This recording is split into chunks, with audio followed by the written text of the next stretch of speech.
Hi defense aspirants, welcome to Defense Adda 24/7. Today we are going to talk about OIR, that is Officer Intelligence Rating Test. As we know, SSB Day 1 पे हमारे दो test होते हैं जो कि deciding factor होता है, that is PPDT and OIR. तो हम बात कर रहे हैं आज OIR की और हमारे साथ सर हैं Sahil sir. So let's just start our discussion. There are many question जो बच्चों के हैं, वील आस्क. तो sir, what is the purpose of OIR? बिल्कुल मैम, OIR का मतलब ऑफिसर इंटेलिजेंस रेटिंग टेस्ट, जैसा आपने बताया. अब इस वर्ड में ही क्लियर है कि इंटेलिजेंस, तो यानी कि OIR कंडक्ट कराने का मेन मोटिव ये है कि वो आपके इंटेलिजेंस को जानना चाह रहे हैं कि आखिरकार आपकी अपनी बुद्धिमत्ता क्या है. क्योंकि हम लोग ना सब्जेक्ट को तो पढ़ के आते हैं, किसी न किसी बुक से कहीं ना कहीं पढ़ लिया, लेकिन जो इंटेलिजेंस है वो आपका माइंड है. मतलब आपकी मेंटल एबिलिटी क्या है, आपकी सोचने समझने की क्षमता क्या है, उसको जानने के लिए कंडक्ट कराया जाता है. क्योंकि जब आप ऑफिसर बनोगे तो आपको कई बार वो सिचुएशन देखनी पड़ेगी जो एक्सपेक्टेड नहीं है. वहाँ सिर्फ आप अपनी मेंटल एबिलिटी से ही वहाँ पे एक्शंस ले सकते हो, इसलिए इस टेस्ट को कंडक्ट कराया. सर, इसमें किस तरह के क्वेश्चंस होते हैं, कितने होते हैं, क्या फॉर्मेट है उसका, आप थोड़ा सा. बिल्कुल, जो इसका क्वेश्चन का अगर मैं बात करूँ तो इसके अंदर 2 सीट्स आपको मिलेंगी, मतलब 2 सीट्स आपके पास होंगी करने के लिए, और 45 क्वेश्चंस आपको देखने को मिलेंगे शीट्स के अंदर. वहाँ जो एक पर्टिकुलर टाइम के अंदर आपको वो क्वेश्चंस करने हैं. और अगर मैं बात करूँ क्वेश्चंस की, तो रीजनिंग में वर्बल नॉन वर्बल दोनों से होंगे. एंड नॉन वर्बल का थोड़ा सा वेटेज ज्यादा होता है, क्योंकि नॉन वर्बल जो है वो आपकी विजुअलाइजेशन पावर को दिखाता है. तो आपकी सोचने समझने की क्षमता जो है उसको आप ज्यादा बेहतर तरीके से अगर कहीं यूज कर सकते हो, तो किसी को देखकर कि आप देखने के बाद क्या एनालाइज कर पा रहे हो, वो जरूर उसमें टेस्ट. अच्छा सर, इसमें टाइम लिमिट को लेके बहुत ज्यादा कंफ्यूजन रहता है कि कितना टाइम मिलता है, कैसे करना चाहिए उस टाइम लिमिट में. तो उसके बिल्कुल मैम, अगर मैं बात करूँ तो काफी मैंने भी देखा, काफी सेशंस, काफी वीडियोस जहाँ पे टाइम लिमिट अलग अलग बता रखी है. सो जो एक्सपीरियंस मेरा खुद का रहा, या मैंने भी जो कैंडिडेट से बात की, तो उसके बाद एक चीज जरूर क्लियर हुई कि यहाँ पे जो टाइम डिपेंड करता है वो सेंटर टू सेंटर वेरी करता है, कि centre to centre 20 minutes 25 minutes वो क्या दे रहे हैं आपको. एंड एक उसमें और भी बहुत महत्वपूर्ण पॉइंट बनता है, वो ये है कि जैसे उन्होंने बोल दिया कि 25 मिनट्स आपके पास है. अब आप अपना 25 मिनट्स के अकॉर्डिंग पेपर को सॉल्व करने लगे, लेकिन वो आपसे 15 मिनट्स 16 मिनट्स में आपकी शीट ले लेंगे. आप वहाँ ऑब्जेक्ट नहीं कर सकते, क्योंकि वो सबके साथ यही करेंगे.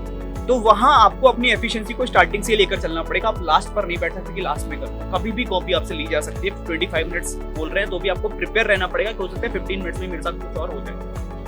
अच्छा, इसमें नेगेटिव मार्किंग का क्या रहता है? Is there any negative marking? बिल्कुल नेगेटिव मार्किंग यहाँ नहीं, ये प्लस पॉइंट होता है इसका. क्योंकि कई बार क्या होता है, जब हम किसी चीज को कर रहे हैं तो आपके पास वहाँ पे मौका होगा कि अगर आप एनालाइज कर रहे हो, लेकिन उसमें जब भी वो कॉपी को चेक हो रही है, आपका कुछ भी हो रहा है, तो वहाँ पे ये भी जरूर वो ऑब्जर्व, देखो जब इतनी बड़ी अथॉरिटी अगर बैठी हुई है तो वो ऑब्जर्व कर लेती है कि सामने वाले से गलत हुआ है. एक तो तरीका होता है कि मेरा कुछ गलत हो गया, एक होता है कि मैंने आंख बंद करके आंसर्स किए हैं, तो वो अलग वो पहचान में आ जाता है. तो नेगेटिव मार्किंग नहीं होती, बट हमें कोशिश यही करनी है कि मेरी एक्यूरेसी भी चलती रहे.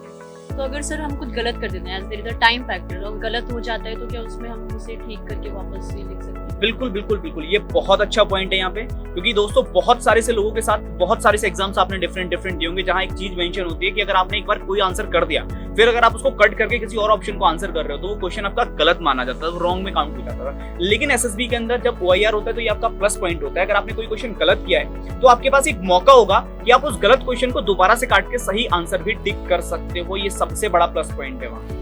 अच्छा सर, इसमें कॉम्प्लिकेशन लेवल की अगर बात करें, अगर 2 शीट है तो उनका अलग अलग कुछ कॉम्प्लिकेशन लेवल रहता है या सेम ही होता है? नहीं, जो कॉम्प्लिकेशन लेवल है वो बिल्कुल इक्वल देखने को मिलेगा. एंड सबसे बड़ी बात अगर मैं बताऊं तो इसमें कॉम्प्लिकेट चीजें नहीं होती. इसमें जो पेपर का लेवल होता है वो बहुत ज्यादा हाई नहीं है. यहाँ आपकी जो टफनेस को चेक नहीं कर रहे, स्मार्टनेस को चेक कर रहे हैं.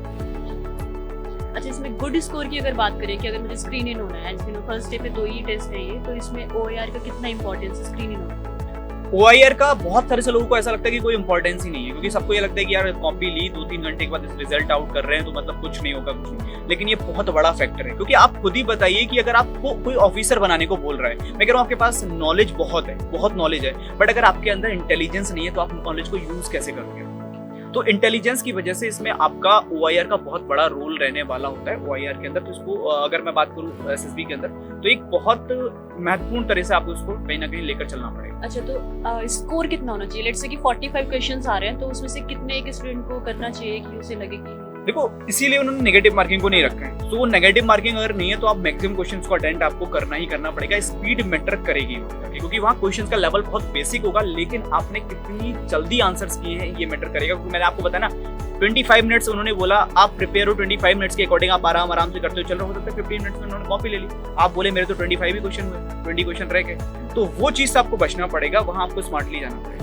अच्छा, तो लास्ट क्वेश्चन इज, अगर OIR के लिए कोई बच्चा प्रैक्टिस करना चाह रहा है और उसको प्रिपेयर करना है, तो क्या करना चाहिए उसके लिए? अगर कोई भी बच्चा OIR के लिए प्रैक्टिस करना चाह रहा है, प्रिपरेशन करना चाह रहा है, तो सबसे पहली चीज ये है कि उसको अपने बेसिक्स पे काम करना होगा। जब उसकी एक बार बेसिक्स क्लियर है अगर चीजों को लेकर, क्योंकि मेनली क्या है कि अगर मैं आपसे बोलूं कि आपकी मेंटल एबिलिटी क्या है, तो आप बोलोगे मेरी अपनी सोचने समझने की जो भी मैं सोचता हूँ वो अलग तरीका होगा, आपका अलग होगा। किसी थर्ड पर्सन की बात करूँ वो अलग तरीके से कर रहा है। तो इसके लिए आप ये नहीं कर सकते कि बहुत सारा सब कुछ अगर आप रट के जा रहे हो कुछ करके, आप जा ही नहीं सकते। आपका at a time presence of mind क्या है वो मैटर करेगा। और आपको सिर्फ यहाँ पे ये करना है कि आप पहले से जो प्रैक्टिस कर रहे हो उसमें कोशिश करो कि ऐसी ऐसी चीजों को आप डील करो जिससे आपका प्रेजेंस ऑफ माइंड जो थोड़ा इंक्रीज करे। अच्छा, तो अगर आप कह रहे हो प्रैक्टिस करो, तो उसके लिए क्या कोई बुक के थ्रू करना है या ऑनलाइन जाके किसी टेस्ट सीरीज पे करना है?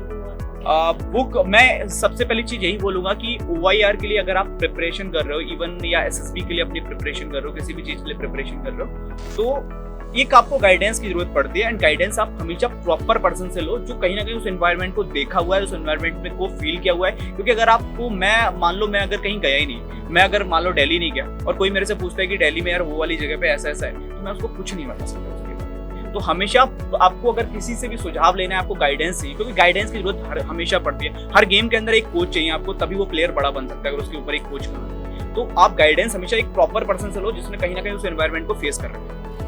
Thank you sir for detail information. आपको अगर OIR से रिलेटेड कुछ और भी जानना है तो आप हमें कमेंट सेक्शन में बता सकते हैं। आगे SSB से रिलेटेड हमारी सारी वीडियोस आएंगी, तो please just subscribe to our channel.